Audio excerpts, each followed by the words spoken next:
morning to everyone. Last video we have discussed about the assembly equations. Now we can going to discuss about the solving of primary unknown. After assembling the element equations, we'll get this in global equations. Now we want to apply the boundary conditions. The assembly global equations with boundary conditions imposed will be set of linear simultaneous algorithm equations. Once we apply the boundary conditions, then we go for an algorithm equations to solve the particular problem. These equations can be solved by a number of well unknown numerical methods. So once we apply the boundary conditions, we want to solve the equations by using of an numerical methods. In this, they're having n number of numerical methods. That will be an Gaussian elimination method, Gauss-Seidel method, Cholesky decomposed method, iterative methods.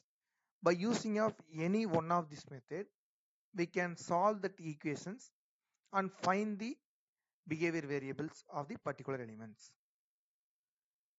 Then we will solve by a secondary qualities. So initial qualities by using of an numerical algorithm, we can get as an deformation or temperature distribution like kind of variables, primary variables.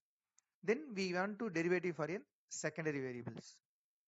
So evaluating the secondary quantities such as strain, stresses, moments, reaction force, shear force, etc.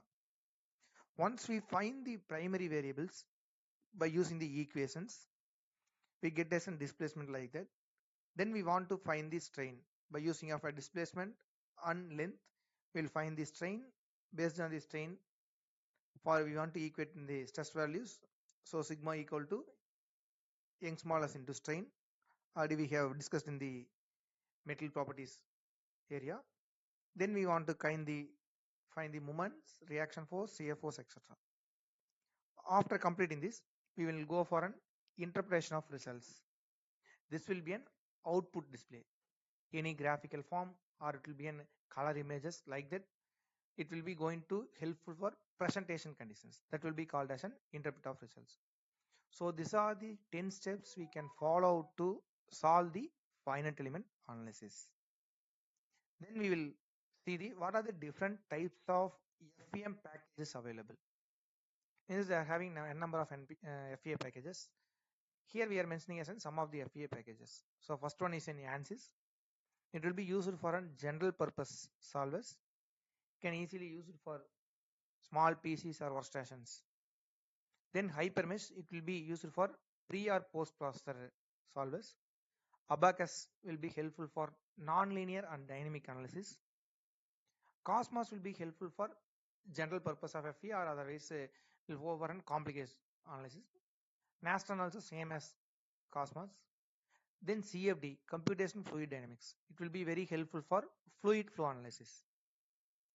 Next one is in Diana 3D. It will be mainly suitable for crash or impact analysis. So these are the few FEA softwares. Other than that, they're having a number of FEA packages available in the online. Next, how we will convert it into a physical mathematical model into a physical mathematical objects. So from physical structure to a mathematical finite element model. So the above equations, so above diagram will indicating the physical structure of a roof.